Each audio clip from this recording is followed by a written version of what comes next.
Everybody, this is the Upper Tier Podcast. It's Monday. It's the Monday mashup. It's the beginning of another week. You can dust yourself down from last week if it didn't work out for you, because this week you get another chance to improve on last week.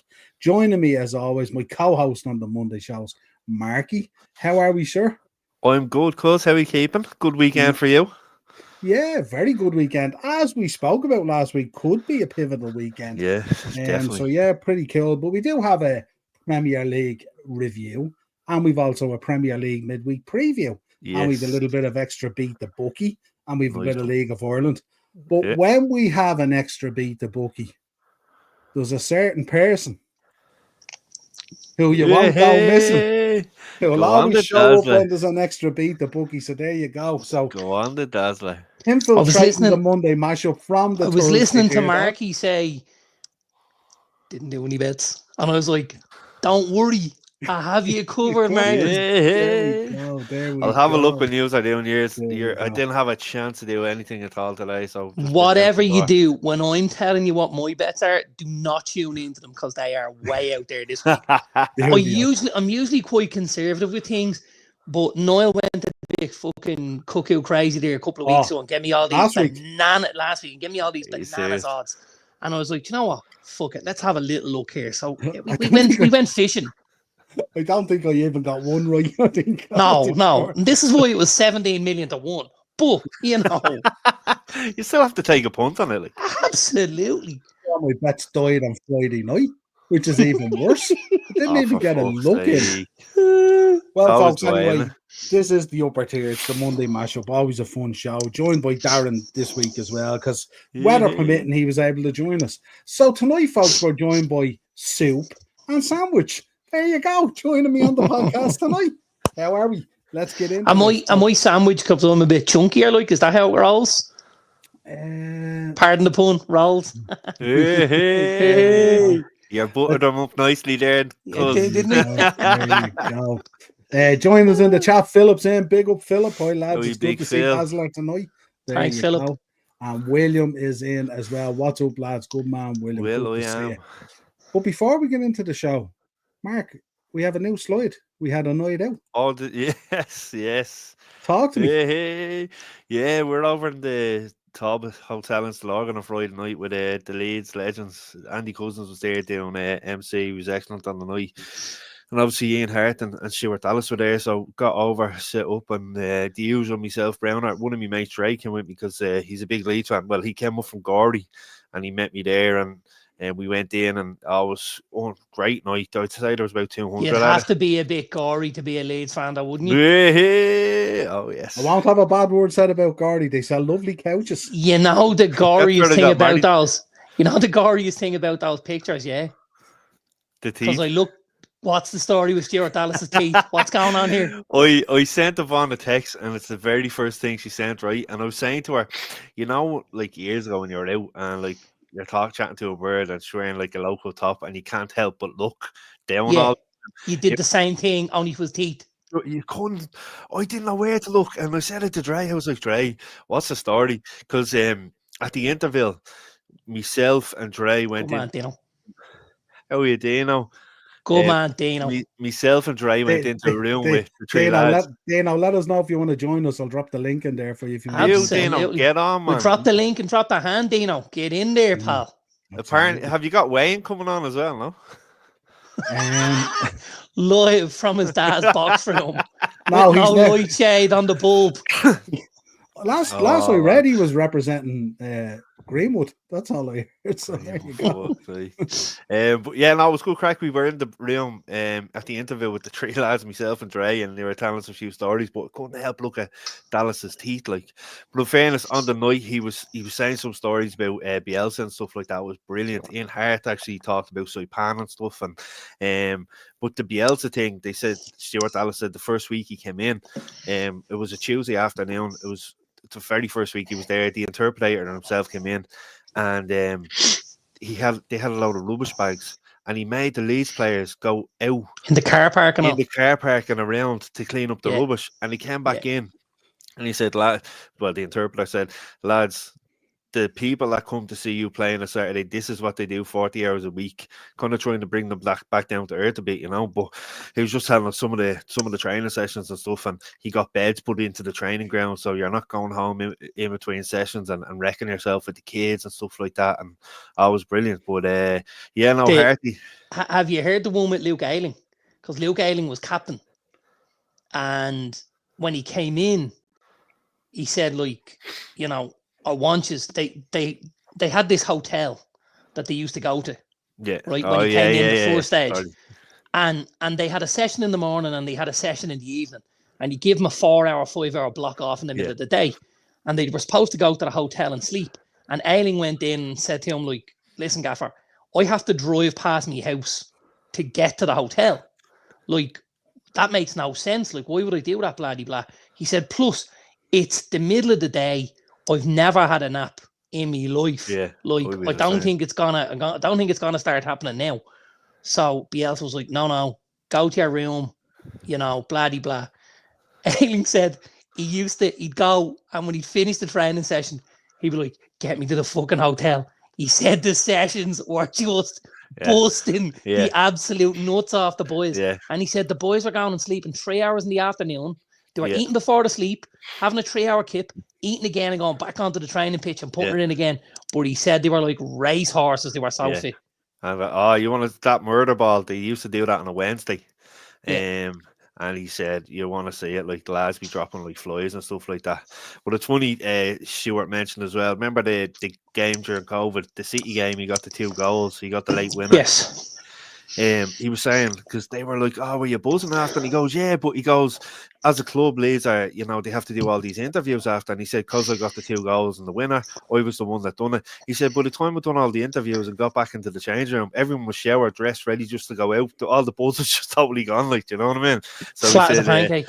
That's it, he said. So it was great for him, but he was talking about his injury, and you know, he's only 33, he's just retired. I was chatting to him at the interviews. I know Alan Judge, and he played with my Brentford and stuff, and obviously Judge has gone back playing for, I think it's Braintree or something in the 5th tier of the English league and stuff like that. But I fell for him a bit because when myself and Dre were chatting to him at the interval, and even on the stage when he was talking about retiring, you could see him kind of getting a little bit emotional and stuff. You know that? Yeah, you know what I mean? So it was tough for him, but he's off doing work with... Did you see the video when he announced it to the boys? In? Yeah. That's Farker's, a tough watch as a United fan, like. Yeah, big time. Farker's sitting on the side on the kind of cabinet, and he comes in. But he was saying, because they were like a family, like, you know what I mean? And he was just talking about when Evans came in from Rotherham, I think it was. Remember? It was Rotherham. Yeah. He said that was a disaster. He said no. He said it was carnage. Yeah, just a disaster. Carnage. Like so, but no, it was great to chat to the lads, and the Leeds, obviously the Leeds Legends game coming up the 10th of May. They announced today that Jermaine Beckford is the next player coming over to play in Bray, so that'd be a good one. Unfortunately, broke our hearts many years ago in the FA Cup. Lock up your daughters. Yeah, I heard a few stories about when he was in Blackpool. Beckford. Yeah, Jermaine Beckford is like Dwight York's long lost love tool. That's where we're going with this. Yeah, that's the lad you want on the Q&A. I have to say, the boy Dallas looked a real good character. Like to watch the lads in the dressing room and how they interacted with him after he broke the news that he was gonna have to hang up. Like, you're watching fully grown men sit there and crying because their mate is done and dusted. And like, if you're not a character that guys love and that guys wanna kind of dig out, like, that doesn't happen. No. You know what I mean? If that's some lad, you're like, happy days, that's one less you not want in the dressing room. Yeah. But he obviously had so much respect, and I think he's still involved. You said he's doing a bit there, and he's working with the Leeds United TV. He's doing a bit behind the scenes as well and stuff. And he's very well liked there. Very well liked. So he is. He's. I was asking him at the interval, I was saying, because Judger was doing some of his badges and stuff. So he said it's something that he's been thinking about, but he's still only young. He's still only 33. Like, I couldn't believe it when he said it to me. He was like 33. What the hell? But he's a sound lad. He is. He's bang on. We had a good chat with him and stuff like that. And even after it, Tony McGurk, who obviously at the event as far came in and myself and himself are actually talking about Joey's and this, that, and the other, and it was great. And Shuey started asking questions about the Leinster Senior League and stuff like that, which Tony would have been involved in, and Bray and stuff. So no, it was good. It was really interesting chat and great night. Like I said, everyone, a few people on the night asked me who I supported and stuff, and I told them I was getting a bit rinsed and all, but it was good. It was a bit of banter and all, you know what I mean? And everyone, one of the first lads came up. There was two of them, and they were like, whatever, and they were like, who do you follow? I was like, Blackpool. I was like, all right, yeah. I was like, but it was good crack. And then your one in the hotel, she called me over, and obviously when Dallas and Hart are walking in, they had the, Marching On Together, which is the lead song. So your one was like, I can't find Tony, and I was like, show us what to do. So she brought me over to the laptop. I was so tempted to put on a United song and just press play, like, because there's 200 of them sitting in the room, and I'm there at the back of the stage with the laptop on Spotify, and I'm like, I would have absolutely got annihilated, but it was great crack. But no, it was a great night. Browner was in good form, and it was a cool way to kick off the game, which will be on the 10th of May. Like I was chatting to Dazza there about the game in June as well. Plenty announced to be announced for that in Airfield, and the United game in Dundalk on the 12th of July looks very intriguing. Would you believe I was talking to the eldest young fella last night, and he's actually playing in goal for the Saturday side of Kilbarrack for their senior team. And he's only 17 now. My young lad. Is he playing with Jimmy McHugh and all? Jimmy plays up front for the senior team for Kilbarrack. He's playing for the Saturdays. Oh, the Saturdays, sorry. Jimmy plays for the first team. The Andrew's only 17. But he says to me, Dad, they played Kilmore the other night on the Astro up in Parnells, and they beat them 1-0. So he was delighted. That's 3 wins on the bounce, I think they've had. But this week, who's he playing? Airfield. Saturday side. Now, where Andrew lives, he lives in an apartment, and his balcony overlooks the Airfield pitch. So I says, that'll be grand. I says, your mum and her fella can watch you out the window and all. You'd be flying under the lights on Friday night. And it's a nice pitch down there as well. It's a gorgeous little pitch. Yeah, it's a lovely little pitch. No, that'd be good. And like I said, there's a game in Dundalk on the Saturday, 12th of July. The United Legends are coming over, and then one in Belfast. So I think, talking to Browner the other night, the likes of Stam and Irwin will be out for that one again. So that's going to be really, really good, that one, Excellent. Road trip, Noel, road trip. That's it, absolutely. And now we know we've somewhere at the park now for the Airfield gig. Road trip. Oh, absolutely. Wes, David James, Wes Brown, and Ian Hart have already been announced for that. But I think I've mentioned a few of the names to use as well. Some of the names is going to be unreal, Yeah, and keep an eye, folks, as well. Keep an eye on the channel, folks. This weekend we might have some nice pictures and footage from another Saturday little gig that we're attending. That if you're a Liverpool fan and if you're an Ireland fan, you'll be very interested. That's all we're saying. Saturday night, baby. Marky, Hogan Elite Trophy here. Facebook, Instagram, get over there, like it, follow it. If you have any needs, you can see those trophies there. And he's told me a new trophy is on the way as well. There could be two. There could be two. There's definitely one. There could be two. I'm in talks to get another one as well. So, but he's not giving away anything. So he's keeping I'm not saying anything. So you just have to wait and see. Yeah. I'm looking at what's on the table and I'm trying to think what's. Oh, here we go. Look, count me in for said roll.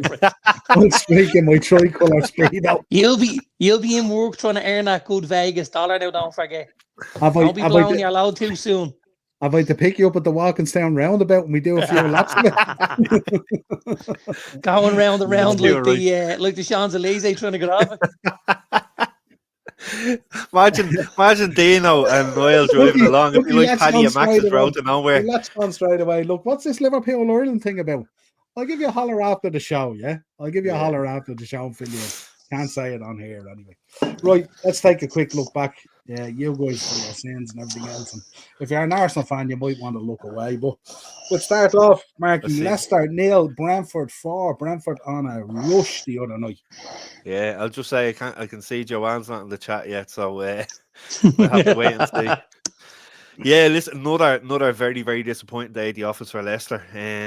It's the 5th or 6th home game in a row they haven't scored. It's 6th. Yeah, it's 6, is it? Yeah, so it's getting very desperate now at this stage. at the back, they look a sham. But like, listen, as bad as they were, fair play to Brentford. It was an excellent performance. It could have been a lot more. Could have and should have. Obviously, they hit the post and stuff, and keeper pulled off some saves as well. But you know, you're looking at the Cooper situation, and for fans, they are. You know, the grass isn't always greener. It's been a tough job, and I seen two of the coaching staff were let go today as well. So yeah, it's not fun to be a Leicester fan at the moment. They look in big trouble, to be honest with you. You know, I've said this before. Is that why you've put this up? Wout Faes, one of the worst Premier League. Did you see him for the fourth goal? He's horrific. He's like Sideshow Bob. He's absolutely terrible. He's the talentless. God. He's the talentless David Luiz, and that's saying something, isn't it? He started games at the Euros for Belgium. Just digest that, will you? Well, we all know what went down on that Belgium side at those Euros, so that doesn't surprise me, man. I was about to mention, Ron, you're spot on. Yeah, absolutely. Darren, Everton 2, Man United 2. Yeah, I think I actually said I'd take a draw and move on. Do you remember? I said, but I don't fancy us for it. I fancy Everton to nick it. And I think come the end of the day, we were probably lucky to get something out of it. Between Everton's play and some of the decisions and stuff like that. I think you actually on Thursday called who the danger would be as well for Everton. Well, I had him in my goal scorer, I bet, didn't we? Yeah. In great form the minute the lad Beto. He is a big boy. He's a unit. But I think it says as much about where we are as anything. Everton been on a great roll under David Moyes, but United were very, very poor to start off with. Did well to get into the game. Again, Bruno Fernandes having to drag the lads along. I think without him, we'd be in a worse place than we are, which, to be honest with you, is actually scary. So yeah, happy to get the point, to get out of Goodison. Obviously nice to leave Goodison without one last defeat, and hopefully Bramley-Moore Dock is a bit friendlier to us in the next few years. I said to Marky, we were talking about that Everton move on one of the Monday shows, and we said this could be a hindrance for Everton because they really use Goodison Park. Absolutely. So moving to this new swanky, fresh stadium. And it takes a bit of time to kind of put your stamp on it. You know, and we've seen teams over a number of years. You know, Derby went from the baseball ground to Pride Park. Southampton went from the Dell to St Mary's. You know, a lot. Sunderland went from Roker Park to the stadium. Like, same sort of thing. Those pitches all on top of you there like that. And then all of a sudden you're in these big, expansive stadiums. There's a bit of space between the touch lines and the seats and stuff like that. And it's difficult to create the same sort of atmosphere and stuff, you know? Yeah. Dazzler, Dave, I just sent you two pictures. Dave Malloy was over at the match. And he met Peter Reid and Andy Gray and all the night before. Oh, very good. Was he asking for me, Marky? Look at Peter Reid's trousers, Dazzler. Oh my God, the pinstripe flares. Wow. Niall, I just sent you the same thing. You want to see it? Like, okay. I have to tell you, Marky, I would have loved to be there for Andy Gray. Yeah. He said he was there and he was chatting away. They had a few points with him and all, and he said he was bang on. Like, that's cool. Very good. Was Mr. Malloy asking for your rant now? Oh, he was talking about it a few weeks ago, actually. But come here, talking the word Christmas party didn't come up, did it? No, but I've heard that's all right. I've heard the story before. Don't you worry. Nothing gets out of St. Luke's. I think a girl. I won't mention any names beginning with D, but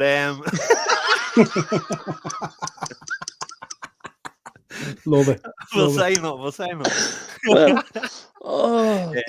But it's funny because Ian Hart was only talking about Peter Reid at the meet and greet, saying he was anytime he seen him he was pissed. And then literally an hour later, Dave Malloy sent me that picture of him and Peter Reid having a pint. And he's balloons. Yeah, he couldn't write it. He couldn't write it. Just came out of Dancing with the Stars or something. Did he in the flares? Fair play to him. Oh man, if you have the goods, why not? Marky, Arsenal 0, West Ham 1. Jared Bowen, Danny Doyer's favourite player, coming up with the clutch goal. What did you make of the Skelly sending off? I thought it was a correct decision when you look at the position of where Raya was. Initially as well, I think obviously the referee has his eyes on the two players, and he doesn't probably see where that's why initially he gave the yellow card. But for me, it was denying an obvious goal scoring opportunity, because if he goes and takes on a shot into an empty goal, like, do you know what I mean? So, yeah, but from a West Ham point of view, great win, much needed. I think Wan-Bissaka has been excellent for them, not only defensively but going up front as well, going forward, which we didn't really see as Manchester United fans. And for me, his form over the last while, he should be knocking for an England call up soon. Absolutely. Great win, and obviously, listen. Well, he definitely ain't getting an England call up. We know that for sure. No, I know that, but he's been in form. Like he has been, but I think it's another one of those, and it's easy. It's difficult for me to say it. He's found his level a little bit. Do you know what I mean? With West Ham, yeah. No, yeah, I think so. Right. I think the expectations are a little bit less than they were at United, obviously. And he's a boy from London, so to make his way back there probably feels like he's a bit closer to home and stuff like that. Nice surroundings and whatever, and very easy to go and play. And if you're playing for them West Ham fans, they'll get behind you. Oh, 100%. West Ham are great fans, man. And you look at it as well, reading, obviously my mom's a West Ham fan and all, since Declan Rice left to win trophies, that'd be 3 times West Ham have denied Arsenal from winning a trophy indirectly, Quality. Mad. Yeah, madness. So, great win. Next up, Darren, Bournemouth versus Wolves. 1-0 to Wolves. Cunha with great form at the moment, but a red card for Bournemouth made the game that bit more difficult. It destroyed me Saturday, Noel. It was the last leg of 2 different bets. Oh, no I had Bournemouth and both to score in one bet, and then I just had Bournemouth straight in another bet, and they both hit the crossbar. I was watching the game, and obviously, I seen there's a Barney sending off, and I was like, "Oh no, we're in trouble here now." Well done, Ryan. Really well done, pal. Ryan. The boy Cunha is doing a fabulous job for you. He put another couple of zeros on his price tag the weekend, rolling on from what he did against Liverpool. And I did mention last week, Ryan, you guys might even slip above us in the table, and you thought, "No, I don't think so." Well, another win come Wednesday night. You might be getting close, and I fancy us against Fulham. Yeah, we'll get into that. We will get into that. Fulham 0, Marky, Crystal Palace 2. A result we probably didn't predict. I think, Darren, we predicted a draw on this or something, didn't we? But Anderson and Munoz picking up the goals, Mark. Yeah, Anderson scoring an OG against his old team. Yeah, I expected a bit more from Fulham, to be honest with you, but Palace's away form has been excellent over the course of the season. I think if you take their away form, they'd be 4th in the league or something like that. They've been excellent on the road, and I thought Will Hughes had an excellent game. Obviously, everyone talks about the likes of Mateta and stuff like that, but I thought Hughes was brilliant in midfield, and great win. Listen, to come away, we've seen him in action firsthand, Mark. I remember Niall was saying that. Yeah. Certainly not a shrinking violet, but quietly goes about his job. Yeah. And just keeps the ball moving. Very efficient in there. Great pair of legs. The whole shooting match really solid. And also, I read the other day United linked with Wharton. You'll be reasonably content to hear that, I would imagine. I'd be very content to hear that, provided he can stay fit, mind you. Yeah, exactly. Yeah. No, but like Ryan said, Mateta, there'd be big clubs knocking at Palace. I don't know who underrates him, Ryan. He's certainly not underrated by me, and definitely not underrated by Darren. He's definitely not underrated. Yeah, he's a very good striker. We were at the Palace game. Don't even talk to me. He made a show with both central defenders. Well, do you know what? Do you know the thing was, it's a difficult role to go and play on your own up top. He's a big guy, but he's mobile. He's got good touch. He's strong as an ox. He wins headers in the air. He occupied 2 centre-backs today. We saw him. He occupied 2 centre-backs as well. Yeah, for fucking 90 minutes, and he just put in an unbelievable shift. And any time I watch the guy, he either scores or assists or creates, or he comes off, covered in puddles of his own sweat because he's left it all out there. You can't ask for any more from your number 9. And you got to say, he's doing a fabulous job there at Palace. Really is. Great recruitment. 100%. Absolutely. 100%. There was a Right. penalty shout there a minute ago for the handball, the Leeds and Sheffield United game, but it wasn't given, so it's still 1-0. Still one Sheffield United, Yeah, still 1-0, 68 minute now. They're quite good at home, Sheffield United, and they're very tight at the back. Yeah. Now, I do think Leeds will nick something, but I think it'll probably end 1-1. I don't think we'll ever revisit of Friday night, which was 2-1, wasn't it? The late show. Yeah, absolutely. Darren, Ipswich 1, Tottenham 4. Yeah, I thought I said Spurs about to score. I thought we'd see Spurs build on obviously the victory against us, getting some bodies back and stuff like that. I think this is Spurs. What we'll see now to the end of the season with bodies back and stuff like that for Spurs, we'll see them start to build. And obviously they've got the boy Tell up front, and got Kulishevsky and Johnson and Son and Madison, and there's still a plenty of talent there. I all along thought when he got bodies back that we would see a different Tottenham, and so it's proven. Jed Spence has been phenomenal for them, hasn't he? He's been phenomenal. Did you see the Ipswich fan channel now? Did you see this? The guy was going around with the microphone before the game, and he was asking Spurs fans what score they thought the game would be. So the first two people he stops are these two black girls. One was Jed Spence's mother, and the other was his sister, right? So he had no idea. So, of course, a couple of minutes later, he goes, there's a man, a woman, and another man, and starts talking to them. And she says, oh, yes, I think today maybe Tottenham will win, he's back and he's playing well and blah-de-blah. And your man says, who? And she says, oh, my son. And he goes, who's your son? And she opens her scarf, and it's the boy Vicario, the goalkeeper. And he was like, he's your son? And she was like, yes. And he has no idea. And he just happens to pull Spence's mother and sister and Vicario's mother and father. And he's like, what's going on here? Like, very good now. That's very, very good. Brilliant. Very good. Marky, the Seagulls flying high again. Airfield. That's it. That's it. Marky, they all know who I am, Marky. Oh, love it. Speaking of Jermaine Beckford. Oh yes. Right, New York. Yeah. Oh man, I'll tell you a story when we're finished about that pitch. Absolutely.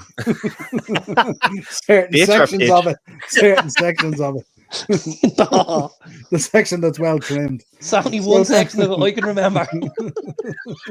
There was a few extra boxes on the pitch that night, wasn't there? There was a set of handcuffs and all on a goalpost on a Halloween night. I know it wasn't just for royal protest. A Halloween night, a set of handcuffs, and I was dressed as a jockey on me kid's life. I'm not joking. You couldn't ride it. Did you beat the first man? Did you beat the first man on delivery? No. I beat everything that was in sight, man. There you go, Marky. Southampton 0, Brighton 4. Pedro, Rudder, Matoma, Hinchelwood, they all got in on this one. Yeah, Matoma I thought was excellent on the day. But Southampton, they've already given up. You can see it. Their defense was brutal. Only for Ramsdale again, it could have been 7, 8, 9. That's how bad Southampton were in the day. Leeds 1-1, by the way. Oh, I'm a few seconds behind here. They had a chance there just a second ago. They hit it over the bar. So, but Southampton know what the story is now. They're going to be going down, but they're not putting any effort in. You know, people compare them to that Derby side back in the day, but at least that Derby side had a bit of fight about them and put it up to teams. Southampton aren't doing that at all, and they're getting found out. And like I said, it could only for Ramsdale, it could have been a hell of a lot more. Yeah, header ball into the box from the right hand side. Jesus, he leapt up very high. Is it Dan James? No, Junior, Firpo. I think. Junior Firpo? Yeah. Okay. Yeah. So it must be James with the ball in, is it?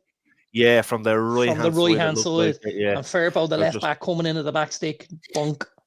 Yeah, they know Rex, they could grab a winner now. Lads, be the late show. Next up, lads, a lot of teams out there turn around and say it's really difficult to make signings in the January window. But not for Aston Villa.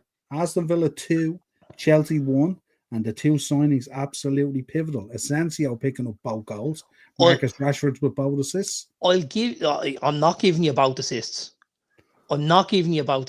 Did you watch the game? I don't need to watch the game because he got both of them. Did you watch the game? I don't care what he was awarded. No. The second goal is an OG by the keeper, which means it's Asensio who gets the assist, not Rashford. The keeper has the ball in his hands and throws it through his own legs. Well, I'm just going by live scores and Sky Sports. No. You see, you're the one that tells me live scores are a lot of bleeding chops anyway. I said it's really slowed down. Well, it's really slowed down because it doesn't realise Rashford didn't make the assist. It was fucking Asensio with the assist and the keeper with the OG. That's how slow it is. Sky didn't realise it either. And the other assist was he squared the ball from 3 yards. Give us a break, lads, will you? He's a hack. Dan James. There you go. Another good ex-United man doing well since he left the stadium. We did call the Villa result, didn't we? Do we both have it in our bets? Big up, Jack. Misfits Madness. Jack. Just say happy birthday to Rowan again as well. It's his birthday tomorrow, so big up, Rowan. Happy birthday. Happy birthday, Rowan. Bro. Fair play to you, man. Absolutely. Did we call this Villa result, Niall? 6 subs away from 100, folks. Make sure you're subbing to Jack's channel. Did we call it or did we say there? We did actually call it. We did. We both had them in our bet. Yeah, it was resulting about the score. We had them. Yeah. Rashford worked his knucks off that game. He was everywhere, box to box, slide tackles the lot. Make you think what is really United. Look at him. Watching him. Look at him fishing. Get on me, you with it. You're not getting us with that, Dino. No way. That's like in airfield, box to box, slide tackles the lot. Fair play. Sorry. Looks a great Sambo, in fairness, doesn't it? Get that back up. That looks all right. We'll bring it back up later when we're discussing. Good man. Look, he's there. He's all over. Look at him. He knows it. Brilliant. Brilliant. Now, a game that we did call that could have been game of the weekend. No doubt. Newcastle versus Notts Forest. 4-3 in the end.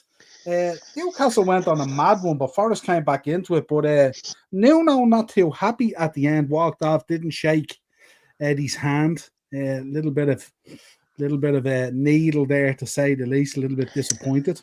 Do you think it was Eddie Howe, or do you think it was Tyndall that he wanted to box the chops off? You literally took the words out of my mouth. It's always Tyndall. He is always. Now I have to tell you, he's 100% one of them lads. You want him on your side, but if he's on the other team, you want to absolutely kill the bloke. Yeah, I'd say he is just the most annoying thing ever on a sideline. Wasn't it? Was it what game was it? And he wore the Wham hoodie. He's a fruit. He's a fruit loop. Stevens today, just to wind the opposition. He's I can't remember who it was. But he's some boy. Yeah, he really is. And obviously, congratulations to Alexander Isak on 50 Premier League goals, and he's joined that club. I think he's 5th or 6th in the list now for quickest to 50 goals or something like that. So per games ratio. So fair play to Alexander. And just imagine that when the deal for Isak was done to go to Newcastle from Real Sociedad, he was heavily linked with Arsenal, and they didn't pull the trigger on him. And look at where he is now, and look at the plight of Arsenal in that number 9 position. That would have been the best 60 million they've ever spent to shore up that kind of position on the pitch and give them the goals to fire themselves towards a title. Crazy, absolutely crazy. Yeah, it's madness. It's exactly what they need. Yeah, one they definitely regret.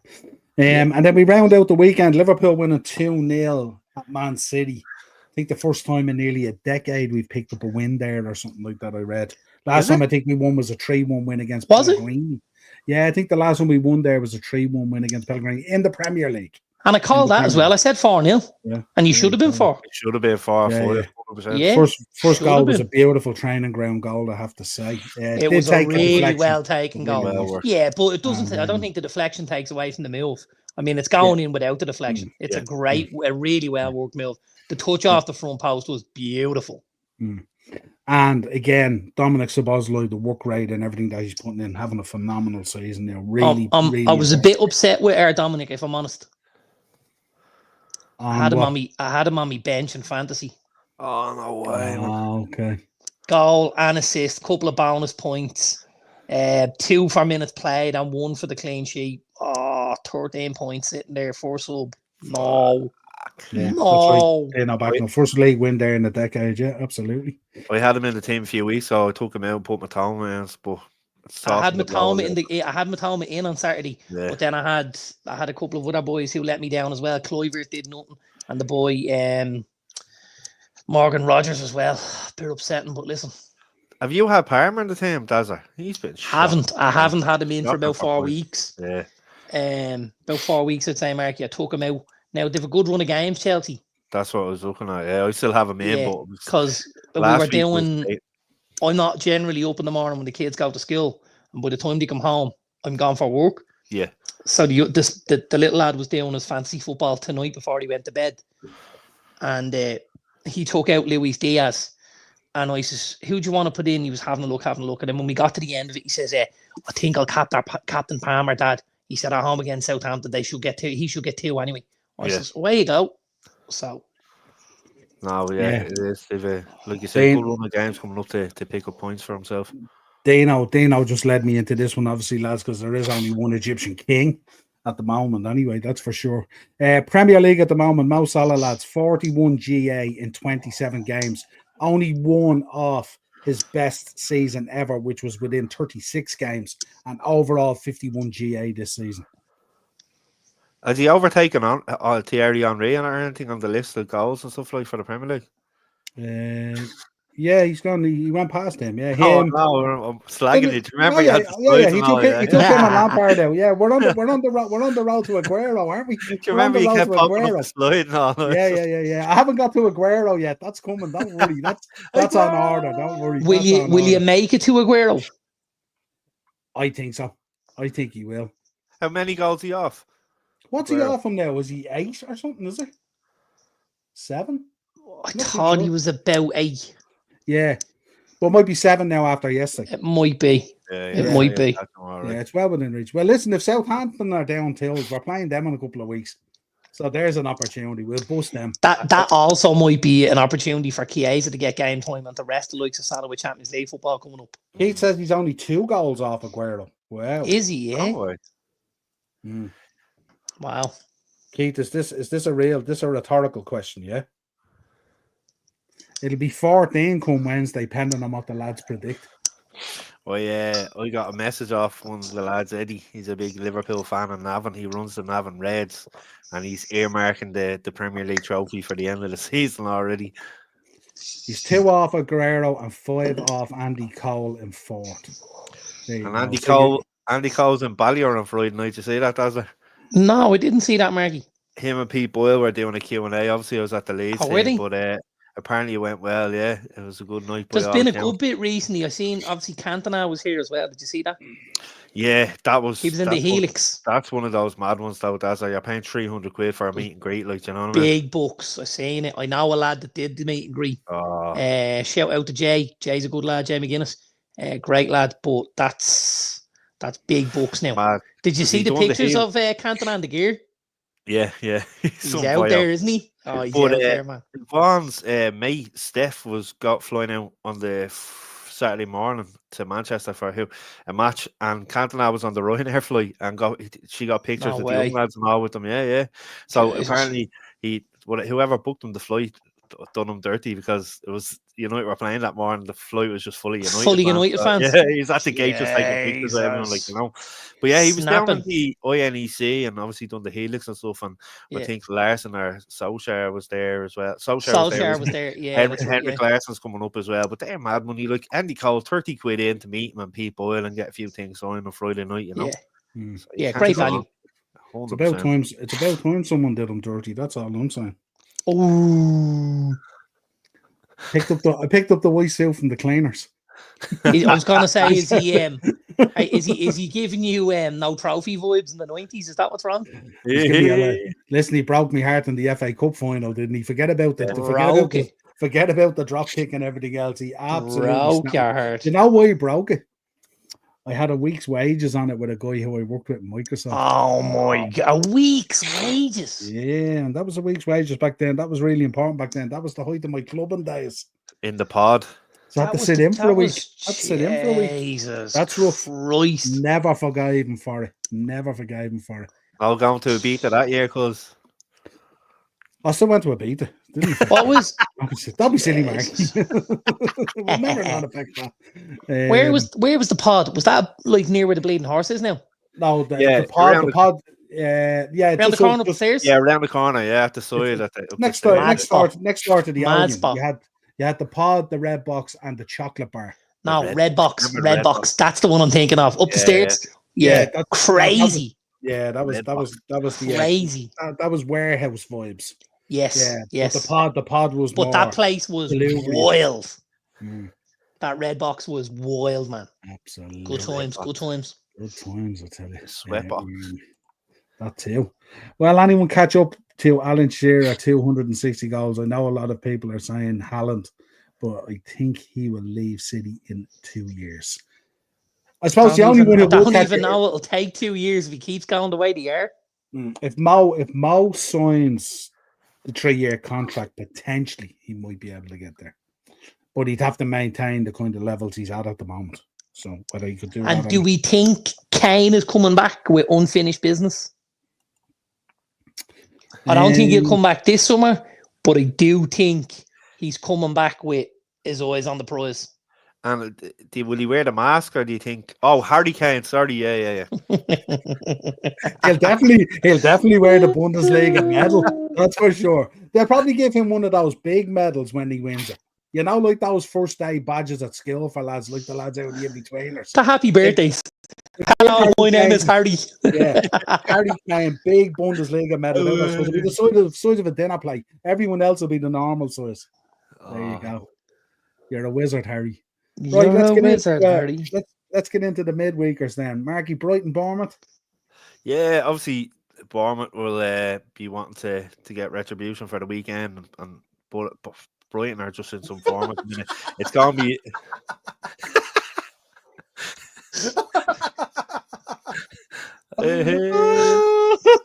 Oh, do you remember him? What did he used to do like that or something? There's a foul. Yeah, I think it's gonna be an end-to-end game. Wouldn't surprise me if it was a draw, to be honest with you. Score draw. I'll go 2-2. 2-2. Desmond, huh? 2-2. Yeah. Darren, Palace, Villa. Villa about to score 2-1. Just nick it like they did the other day. Yeah. Interesting.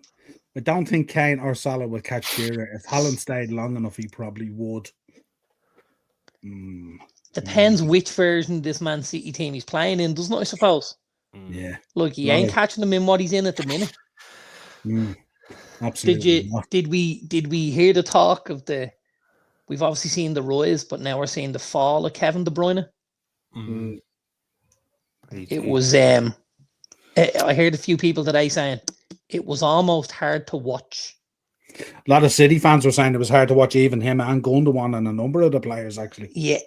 Mo Salah did send him for one of those dear boy chocolate bars though. He absolutely did.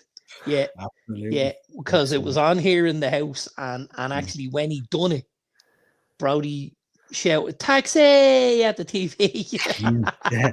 And everyone's talking about these players aging out. They forget Mo Salah's 33. Look at this. There you go. KDB is still sliding through Manchester. Yeah. Boy, did Jocks. Kevin De Bruyne has done since he had that grade 3 hamstring injury. Yeah, absolutely. Look, what a player, though. What a player. Marky, Wolves versus Fulham. I'm gonna go with Dazer's prediction there, 2-1 from the previous game, and I'm gonna go for the win for Wolves at home. Win for Wolves at home. Excellent. Ryan to be delighted with that. Delighted with that, Ryan. Let us know. Where's my mouse gone? Mouse is hiding. There we go. So she said. Now, yeah, which is the same injury Saka has. That's a good point, Ryan, isn't it? That is a very good point. So Arsenal should not be rushing him back, but they will. Oh, what a save! What What a save. Darren, it's like all these Chelsea games fall on you. Chelsea versus Southampton at the Bridge. Big protest plan. This should be, this should be Chelsea getting back to winning ways. I don't think Southampton will make it easy for them. I think they'll be dogged and and stuff like that, and they'll hang on in there and they'll make a game of it because they'll probably see Chelsea as a softer touch than some of the other teams they've played recently. But I do think they'll get over the line. And I'll go 3-1 Chelsea. Our man reporting directly from the game, Dino.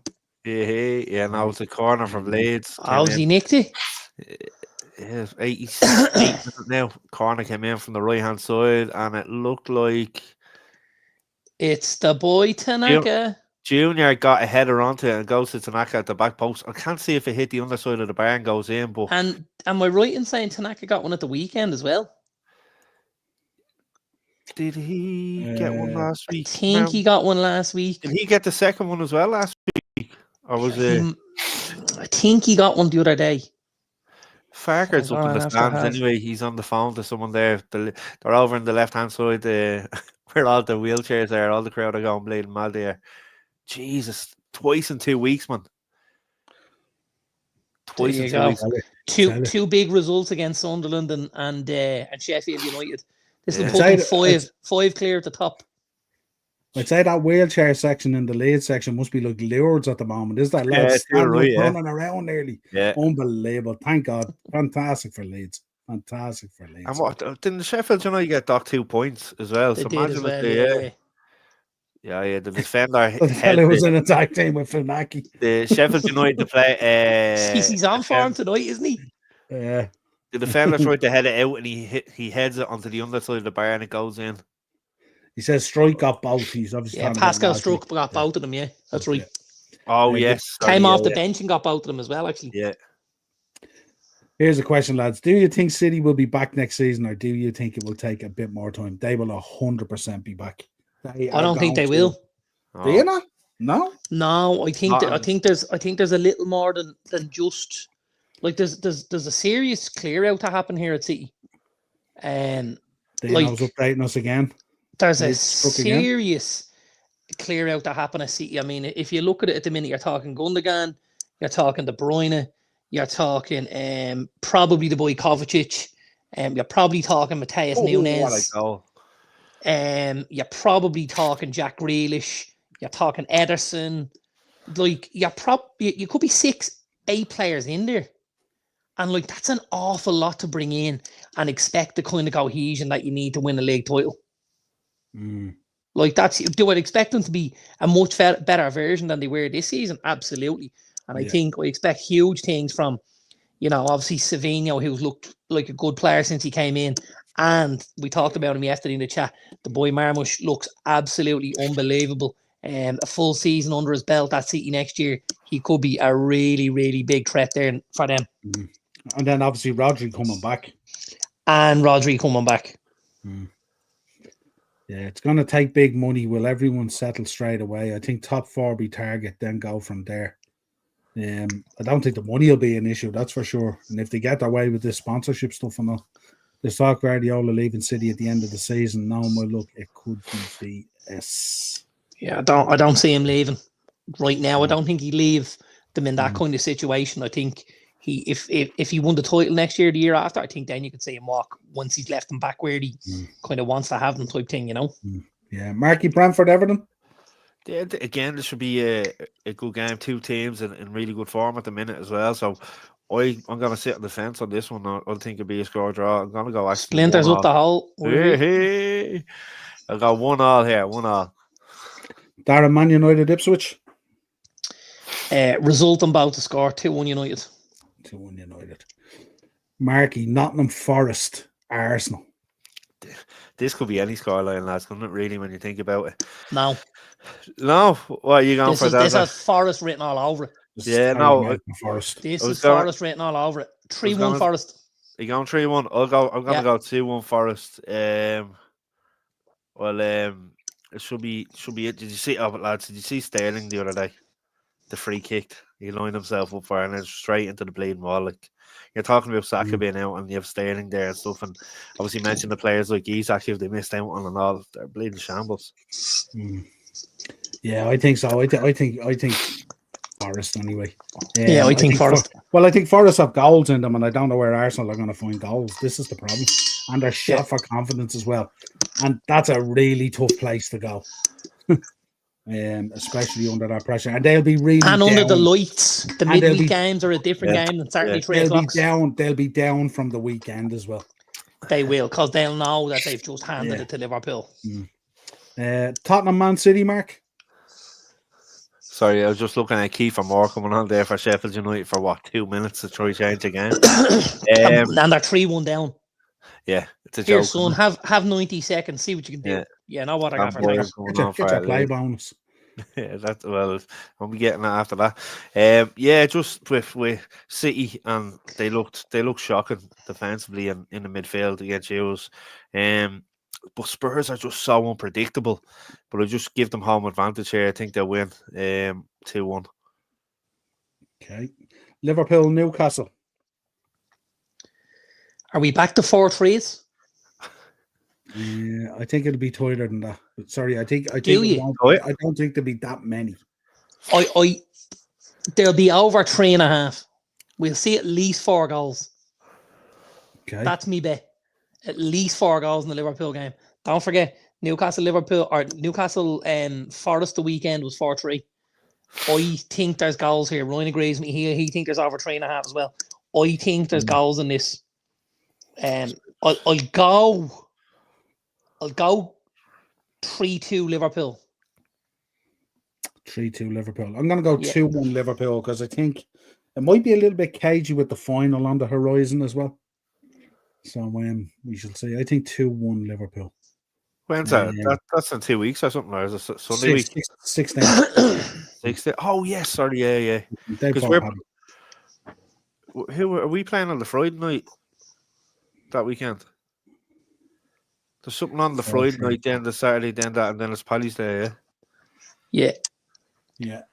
Saturday night, I have my niece's 21st on the 15th. Sunday is the 16th, and then Monday's Paddy's Day. That'll be a lovely weekend. The 16th, I'm in the Tree Arena. It's Maniac 25.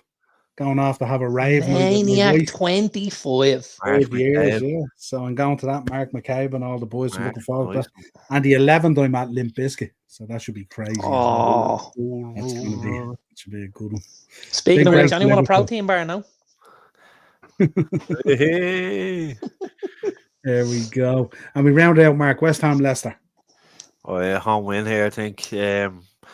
Leicester, looking at them the other day, I'm gonna go 2-0 West Ham. Could be 3, but I'll go 2-0 West Ham. Yeah, good show. Potter ball. Have you been impressed with Potter so far? Did you see how we got home from the game the other day on the Underground? There's a picture of him on the London Underground the other day. Just standing there in the tracksuit? Yeah. Just chatting to, must have been his mate or someone, but someone took a picture of him on the Underground. Fair play to him. Quality. Yeah, absolutely, Philip. Spot on. Quality. I think Liverpool have a month off in March for the Premier League. Yeah, not necessarily a month off. Talking of Paddy's Day, nothing will beat last Paddy's Day, lads. FA Cup, Man United, Liverpool, last minute. What a day. Unreal. Was that the end of your quad hopes? Quad hopes ran Tanner's way before. It all started to go downhill after Ahmad scored that goal, though, didn't it? Yeah, it wasn't great. It wasn't great at all. But these are the seasons that strengthen you for when you have seasons like this one. Absolutely. Absolutely. Come back stronger. Right, folks, quick rundown through the League of Ireland as well. But before we start, I thought we should give a shout out to Shamrock Rovers, who were excellent. Very unlucky the other night. Myself and Darren covered the tail end of it on the Thursday Tier Talk as well. And we were willing the ball into the net as much as anyone else I think on the night. Very, very unlucky, but some great showings from some young talent there and stuff like that and all, who stepped up and Interestingly enough, that it was the senior guy who missed the penalty in the end. Really, Green, you know? Yeah. And lads, you see, I had to laugh. Did you see McGinty, the Rovers keeper? All the antics during the penalty shootout, and he couldn't get close to any of them. Like, Didn't you? the And last like, Walter he's a penalty. decent keeper. He is. He's a very. He was He's very a good very, at very fly good goal keeper. and stuff like that. He's a 100%. decent keeper. In Obviously coughed up the fairness, goal on the night as well. The penalties were very good as well. Some of them were, but some of them, because like even the last Malta penalty, you could see the body shape of your man. You knew what corner he was going to, and that's the corner he went to. McGinty dived the other way. You're looking at him going, do you know what I mean? But and McGinty had gone left for the 2 previous penalties and got nowhere near. Yeah. So there was kind of a sighter to say. And I said to Niall as he was taking it, I said, I'm making the assumption the keeper knows he's going the side that nobody's gone in the last 2. Because he's gone, you know what I mean? He's going to change it up. And he went the opposite way. And you're like, Jesus, pal. You know, stick to it. It's my first Paddy's Day here in 3 years. I was away last year in Birmingham for the concert, and the year before in Sligo for a stag. Lovely. Nice one, Phil. Nice one. And did you see what happened with the match yesterday at Tallaght Stadium? Yeah. Fucking, you'd be pissed off to be a Cork fan, wouldn't you? Yeah. Absolutely. And normally a decent travelling contingent as well. Yeah, because you look at the 11 o'clock inspection wasn't too bad, but then the 4 o'clock one, sure, it was like a bleeding mudbath. It was, like, you know. Yeah, and probably the right call, we would say, wouldn't we? Oh yeah, no, definitely. That was the right call, 100%. Yeah. Right, let's get into it. Obviously, Rovers and Cork postponed. So let's get into it. Marky, let's start. Derry City 1-0 against Bohemians. 2 red cards in the game. Tiernan Lynch and Alan Reynolds. Yeah, no, it was a great win for Derry. Did you see the free kick? Yeah. The goals. Michael Duffy, what a strike. And obviously it's good to see where the goal behind where he scored, they're building a new stand there and stuff like that. So it's going to be excellent up there for for the crowds. But yeah, no, great win. Bowlesby very disappointed. Davy Keogh says hello. He was travelling up to the match and stuff. But yeah, great win for Derry and a clean sheet as well, which is you know. I know we're only early in the season, but them clean sheets can count as well. Derry built their title run last season on clean sheets, on nicking games 1-0 and being very, very tight at the back. They were one of the lowest scorers in the league last season and managed to finish second or third, wherever it was at the end. But just kept, it was kind of title winning form. It was that 1-0, 2-1 nicking games all the time. Yeah. They never steamrollered too many teams. They just kept chipping away. Very workmanlike there. Yeah. 100%. Yeah, Darren, one that you called on Thursday as well, draw the 3-0 against Sligo Rovers. I did, Niall. I'm glad you reminded me. You went for Sligo, yeah? I thought Sligo would put up more of a fight, yeah, absolutely. Yeah, no, I thought Drogheda, after the result they got the previous week away at Inchicore with Pats, I thought that was a really good draw for them. Obviously, FAI Cup winners last season, struggled in the league and stuff, but definitely putting a better foot forward so far this season. I think Drogheda, if they can pick up points at home this season, they'll be very, very safe and may even push for one of them European spots. Definitely. And again, Darragh Markey in midfield, he was excellent on the day. And when Drogheda won 1-0 up, Sligo got a few chances, but Darragh goes on and scores, makes it 2-0. Then Heaney comes on the 89th minute and scores a few minutes later just to kill off the game. So excellent win for them. Yeah. Mark, Galway beating St. Pat's 2-1. Yeah, it's Galway starting off really well at the moment. Yeah, look, and listen, that's a bad start for Pats as well. Kenna obviously scored an excellent goal, but it was a screamer, wasn't it? The way he turned and volleyed, it was unbelievable finish. But Galway, I've said it before, I said it at the start, it's going to be a very, very, like last season, it's going to be a very tough place to go to. Even at 2-1, Brendan Clark pulled off some unbelievable saves as well to keep them in the game. I mentioned Brendan signed the new contract. He's a good age, but he's some shot stopper and excellent win for Galway. And like I said, it's going to be a very tough place to go to, and they are good on the road as well. And they have a good away contingent that go travel all over the country as well. So, but great start for them to be up there in third place at the minute, and obviously join points with Drogheda and stuff. Excellent. Yeah, and then Darren Waterford, Neil Shelbourne 1. The guy that you highlighted when we did the preview for the season. Yep. Oda Becco. Yeah, the boy from West Ham. Yeah, Sean Boyd with the assist, but then Ryan Burke for Waterford getting his marching orders on 61. And that kind of took the steam out of Waterford's team then, and Shelbourne just saying it out, really, And a tough place to go down there. Absolutely. My brother-in-law used to play for them. For Waterford, we have couple of jerseys here in the house, and we have programs where he was doing the outside of the program and the interview him and blah blah. But so we know we've a few friends still down there in Waterford. But I think that was a great win for Shells on the road. Again, workmanlike, picking up a win, clean sheet, pushing on forward. This is what Shells did at the start of last season. They gave themselves almost an unassailable lead. And that's what they're trying to do this season. They'll try and go off like a train and pick up as many points as they can very early on, and just hopefully give themselves the buffer, and then have in the back of your minds, we were able to do this last year, we can do it again. They'll be a little more confident trying to hold on to things, Yeah, and you look at it as we've Shamrock Rovers on Friday night. If we beat Rovers, we're already, I know they'll have a game in hand because of the Cork, but you'd be 9 points ahead of Rovers already this early. Yeah. Mentally, that's absolutely massive. But great work from Sean Boyd on the right-hand side for the goalie. Excellent work, great cross, and good little finish at the back post, He's a workhorse, Mark. He puts himself about so much. He gets involved in everything. He doesn't give anyone a minute to rest or, when he just hassles and harries all game long. And they love him there. The Shelbourne fans absolutely love him. And Duffer loves him as well. He said he's the only player he'd go to war with, no. No. And you can understand that, But Shells have been clever here with the recruitment. The boy out of Becca will do very well, and obviously the boy that's come in from Liverpool, I'm sure they expect big things from him as well. And the boy Morris, wasn't it? Morris. He came on. Morris. I think it was on Friday night, and he looked decent enough, And, so they're building at that squad there. They're building all the time, and they're backing Duffer as well. So I think that's important, to show a little bit of ambition, as Niall likes to call it. There's no point winning something and then shrinking. They've tried to back him a little bit, which I think is important for them. I suppose the fear for the likes of Rovers and stuff like that is Shelbourne this year may not have that drop off that they had last year, So last where they went on that run and they weren't. No, but they'll also have the distraction of, say, Champions League football when it comes to August, September time.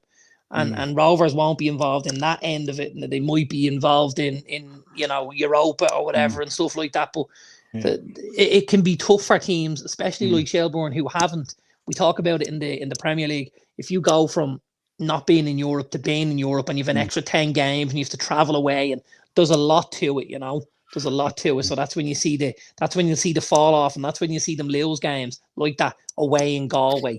Like when they have to go down on a Sunday afternoon to Galway and stuff like that. So, I think in a way as well, we are kind of lucky when the Champions League kicks in as well.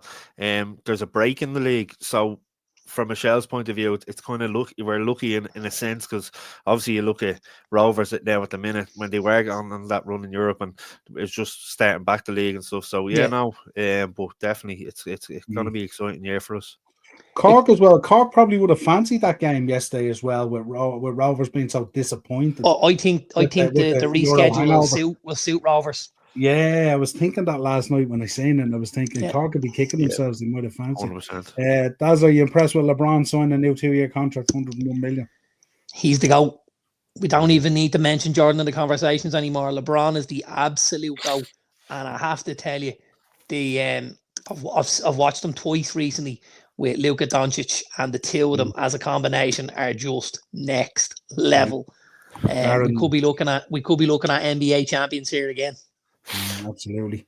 Dean in there, Darren Fee as well, Lise Musette as well, you spoke about. And also, of course, the boy Norris coming over from Liverpool. So it's fantastic to see. The league is thriving. It's absolutely thriving. The level of interest in the league. And I think the important thing for the league and for the fans of the league now is to try and keep it going, because it's really gained some massive traction of late. In the last kind of 18 months, 2 years, it's built and it's built and it's built. And now with the standard of player that's getting involved, with the amount of fans that's in the stadiums watching games at the weekend, all of that, we have to see it keep going. Because you're looking at lads now, and I read something earlier on. There's lads in the UK playing at decent levels of football, and they're saying, you know what, I can go here and I can get decent money, and I can play good standard, and I can go, and it's becoming attractive to them. Oh yeah, 100%. And you look at it, 33,000 that was in the Aviva last Sunday. Phenomenal. It was bigger than the average league attendance at La Liga and League One that weekend. Just that 33,000, unbelievable. Yeah. And I spoke here. Obviously, Dundalk have Kerry away. They're 600 traveling from Dundalk down to Kerry to watch a match on a Friday night. Like, unbelievable. That's phenomenal. That's what I was talking to John Temple. He's the owner of Dundalk. He was saying that Ryanair have put on a flight for the fans from Dublin down to Kerry Airport, and he said he had to inform the guards down in Kerry because they didn't expect that many to be going down there next week. So excellent, brilliant, absolutely awesome. I'm gonna keep it going. Right, just before we get into our bets, lads, February kind of marks a year of Ineos in Manchester United. Obviously, we had this stuff today and stuff like that, soup and sambos and all the rest of it. And we've heard about sellotape and all sorts of stuff and things and stuff like that. Just give us your general thoughts for a minute or two about you so far, what you've seen, what you think, how it's all evolving, all that kind of stuff. And then, obviously, we'll get into our bets. I'll let you take the lead. Yeah, I'll go first, Marky. Yeah, no problem. Take your time. Like, I have to say, and we spoke about it earlier on in the group chat, the level of some of this bullshit is just, that we're scraping the floor. We really are. I was downstairs earlier, I was packing the dishwasher after the dinner, and the mother-in-law says to me, "What's going on at the football?" I says, "At the football?" And she says, yeah. Is that 200 or something? And I'm going, what? And I'm going, and she's coming in saying, 200 people getting let go. And I'm like, this is on the news. She's picking this up on the RTE news about Man United and Ineos and people getting laid off, and you're like, hold on a minute here. Am I reading the right thing? Like, we're not a charity. We're a football club. We've spoken before about the Glazers and, them running a business and stuff like that. And we also, as business owners, the three of us, we know how difficult it is to run a business, and we also know how important it is as a business to be able to get the fruits of your labours, let's say, yeah? Because we're not doing any of this for nothing, let's not forget. Same way the Glazers are, so I get that completely. Ineos are going to look for some sort of investment on their return eventually. Now, I think in the short term, we're cutting the cloth to measure the table. Because at the minute there was so much excess hanging over, it was touching the ground. They're trying to correct 10 years of mismanagement, or even longer, The leg at the baby's crying. Sorry, 2 seconds. Yeah, you for it. That's okay. The club has sustained a loss for the last 5 years. Why would any business be accepting of that? Well, I suppose there's a certain amount of acceptance of that if you're in a development kind of stage and you're trying to you're pushing towards something, or if you're expanding a stadium, or if you're working on that kind of stuff. Yeah, like there's variables, and I get that completely. But I mean, if part of the issue with the club running at a loss is all of this excess baggage that we're carrying, why is there such an issue in getting rid of it?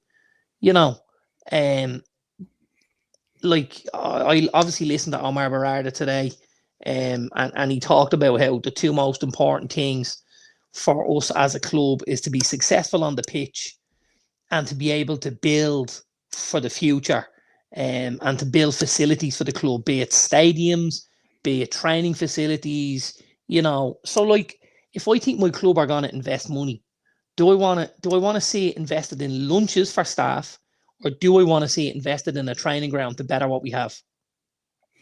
Sorry, lads, but that's a no-brainer for me. I suppose the issue is from, I have a bit of a business background and stuff like that, and when things don't go right and cash kind of becomes king and stuff like that, you absolutely do look at every single line in your cost base all the way down. Yeah. But I think what's agitating a lot of the fan base at the moment is the fact that these are the kind of things that they're looking at, and they're going, but what is the net effect of that? Well, you won't feel the net effect of it until, 3, 5, 10 years down the line when you're looking back and you're going, yeah, that was a really dark time for the club.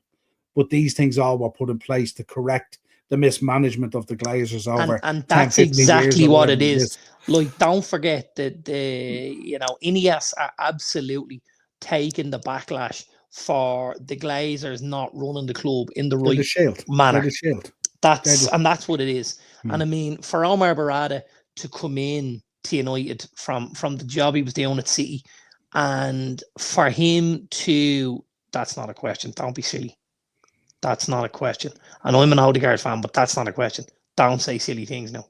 You'll upset me, Derek. He's leading us in there, isn't he? He's walked me in on a dog collar there, hasn't he? Well, tell us this. We'll revert it back to him. Who would he take? He's not an Odegaard fan. He's absolutely taking Bruno, by the way. Del, who are you taking? He's laughing. Look at him. Look at him. Smile. He led me down the garden path there, didn't he? Tell you. We'll have to organise an Arsenal therapy session, I think. Well, these boys are in mourning at the moment. I know a couch we could lie on, like, there's no bother. Yeah, big time. It's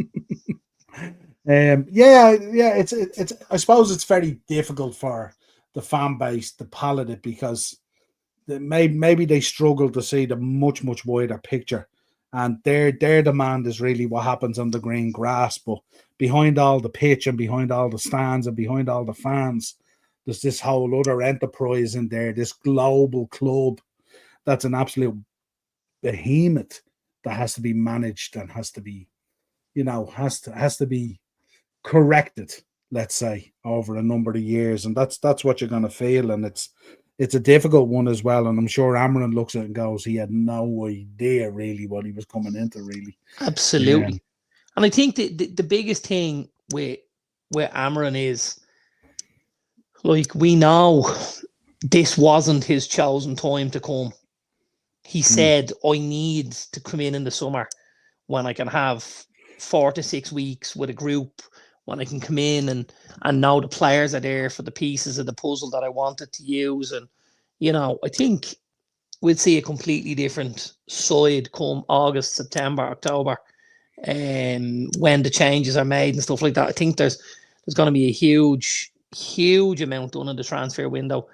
Obviously, to alleviate us from the stress of the wage demand, that a lot of there's a lot of pressure there with what we're paying out in wages, to the likes of Casemiro and Sancho and Rashford and Anthony and guys like this. The 4 lads there are £1 million a week, and you're not getting a kick out of them. £1 million a week, that's 52 million a year. And we are getting nothing from them. And then you add in a Christian Eriksen, a Johnny Evans, a Tom Heaton, a Victor Lindelof. What have you got? Another 300 grand a week, probably more. So you could be, you could be way up there to 70 million a year in wages. And you're going to spend that, but you're going to spend that on, a different amount of players, and younger players with higher ceilings, and it's different. Yeah, they've put out a year there, 2028. That's what they're targeting. How do you feel about that? Is that reasonable with everything that has to be resolved? Like, there's stuff to be resolved here, top to bottom, in this club. Do you think 28 is reasonable? Or do you think it's ambitious? No. Me personally, I think it's reasonable. And the reason I think it's reasonable is, I think a lot of the things like you've talked about, we won't see the benefits of until maybe, or we won't view the benefits of them until we see success. And when you see success, and you'll go, well, this is why they did that. This is why they did that. And it'll be hindsight, and you'll be looking at, they're running the club better now, and the wages are different, the structure is different, the type of player they bring in. And so there is, like, they are rebuilding this from the bottom up, and it's step by step by step. And they've taken on a colossal job. Like, it's huge. Good man, Del. Good man. It's colossal. It's a huge job. And I think the thing about it as well is if they did let go of 200 staff today, there's a cost associated with that. There's a redundancy cost and everything associated with that has to flush through the accounts before you see the full benefit of whatever that cost was and stuff like that. And it just goes to show you, like, if you can take 400 staff out of a staffing of about 1,100 globally, like, it just goes to show you how poorly it was run, doesn't it? You know when the season ticket holder 10 years, right? What have we always told you about dealing with the club? Yeah. It's a shambles. Dealing with the most basic things is just, it's shocking. Like, it really is. And even the recent changes you found over the last 2 years.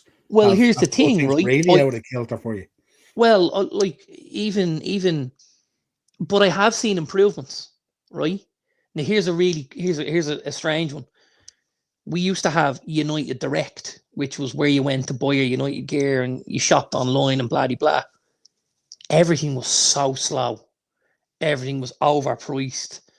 The returns, the deliveries, everything was dire. It was absolutely dire. And you're thinking this is the club shop of one of the biggest teams in world football, right? Should be slick. And it was so bad. And last year, before I went to one of the games, I said to him after ordering gear, I don't think it'll arrive in time. I ordered too late, blah, blah, blah. 2 days later, it's in my door. And I'm looking going, what happened here? Well, we sold the right to Fanatics. Fanatics took the store over. Fanatics. Yeah. And all of a sudden, it's being run like it should be run. I put in an order on a Monday morning. It's here before Friday. It's probably here Wednesday or Thursday. So it's being run by a proper logistics company now. So now, if that's just something very small, with just like, procurement of kit and delivery, like, that's something very basic. But if we were getting that so badly wrong and they've been able to fix it pretty quickly, what can they do on other areas? That's what I would look at. But they have to be given time for that. Time is the thing, isn't it? That has to be given time. Yeah. Anyway, let's get into our bets.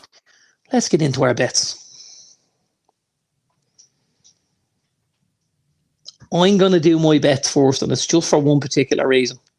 Okay. Because on my phone, I only have 6% battery.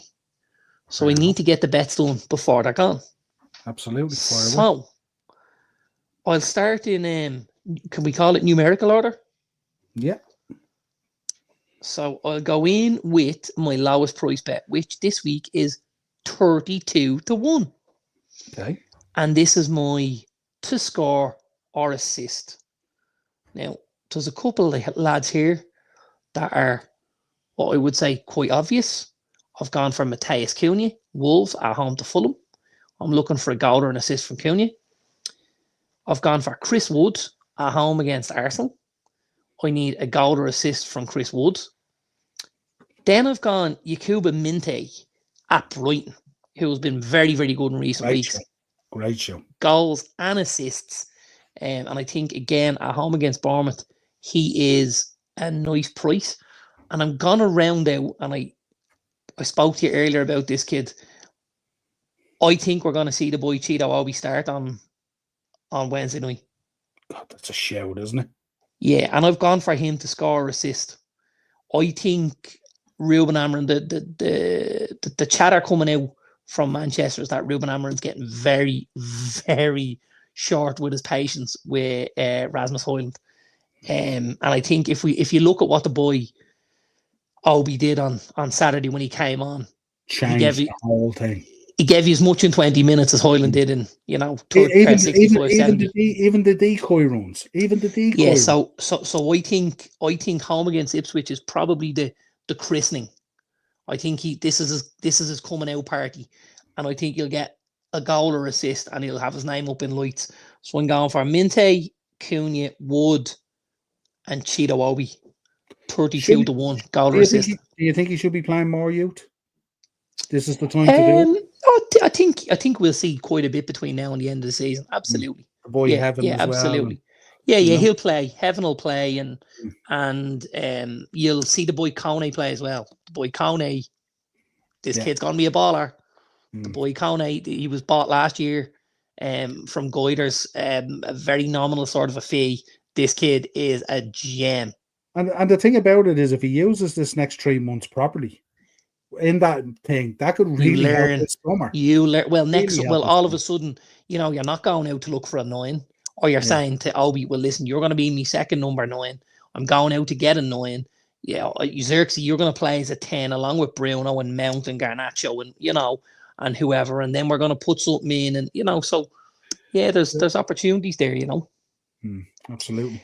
My second bet goes up to, so we started at 32 to 1, and we're going to 52 to 1 for the next one.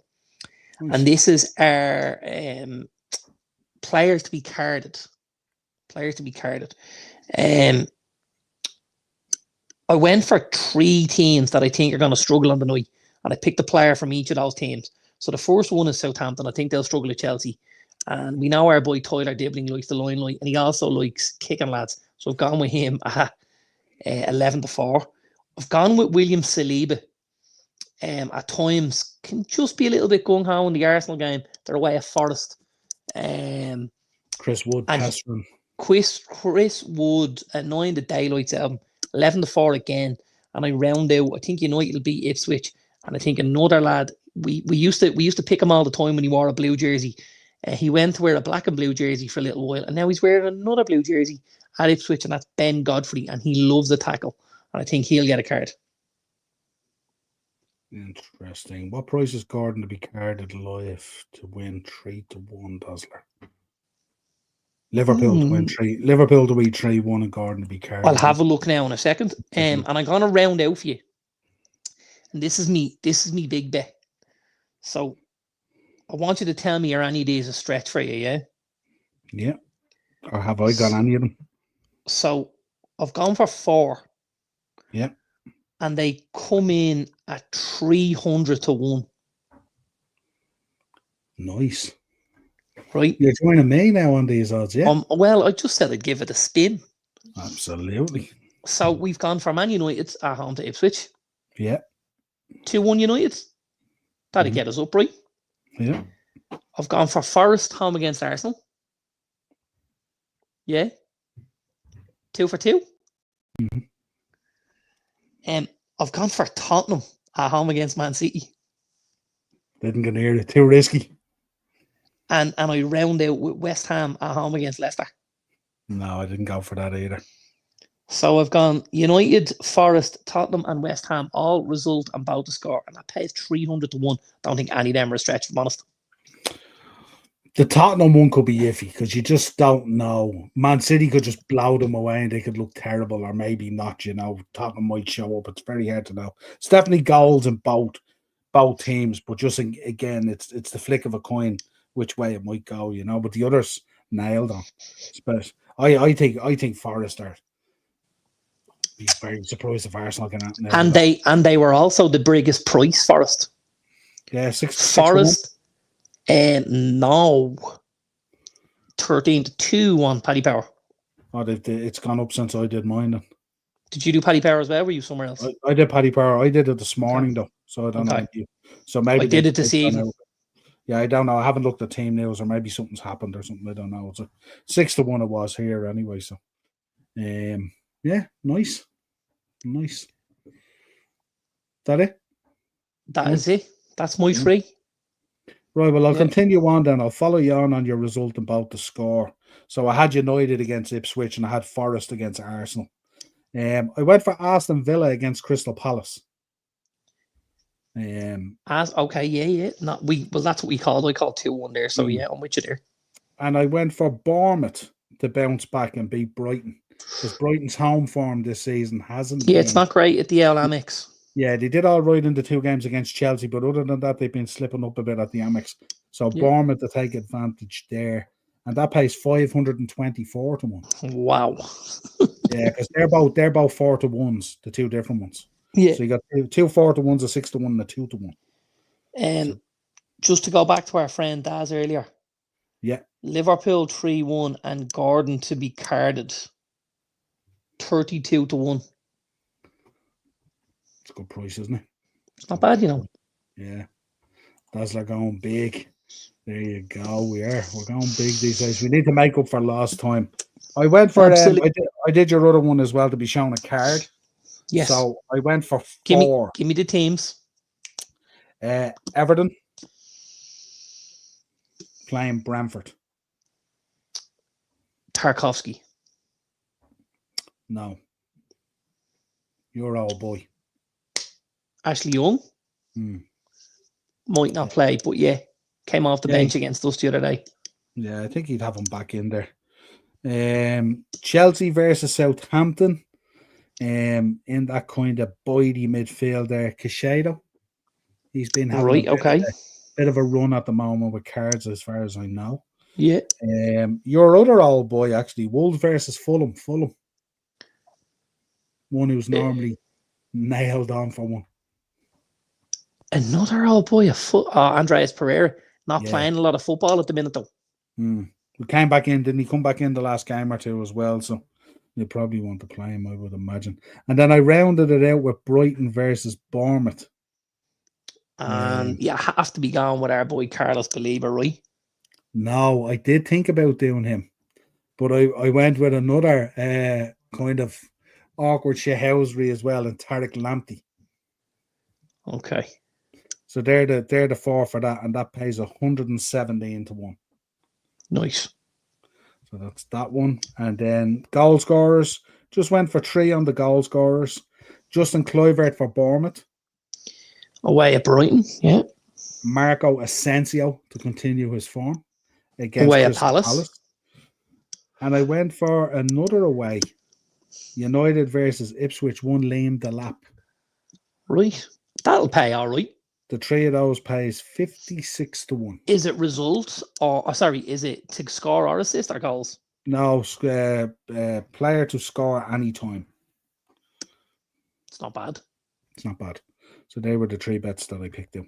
I don't think they're not usually a stretch, especially goal scorer. I don't think so. No, I don't think so. Nothing in there that's crazy and stuff like that. No. Right, let's get back into the chat and then we can get out here. Big up Daz and Ryan. Everyone, thanks for joining us now as well. I think it will be a tough game still tomorrow, but think we can win it. Absolutely. Wolves versus Fulham. Yeah, Fulham poor result of the weekend and stuff like that. I think he can beat Fulham tomorrow night. Absolutely, 100%. Yeah, definitely a Mal now as well, 100%. Right, folks, thanks for joining us as always. Unfortunately, Marky had to shoot off with the baby and all that kind of thing, but until next time, subscribe to the channel, hit the bell notification button, drop a like to the video. I'll be back tomorrow night at 7:30 for Pro Wrestling Weekly. We'll be doing a preview of the Elimination Chamber and talking about The Rock showing up on SmackDown and all that kind of good stuff. And then, of course, me and Darren will be back on your screens on Thursday. As always, Ryan's in there. Great show. Cheers, pal. Really appreciate it. Thanks, Daz is in. I hope Darwin or Jota starts on Wednesday. It'll be Jota. Yeah. See you on the next one. Absolutely. Cheers, pal. Thanks for joining us. Appreciate having you on the Monday as well. Good No crack. problem, my friend. No problem. Kicks off the week on a good one, and we'll talk again real soon. Cheers.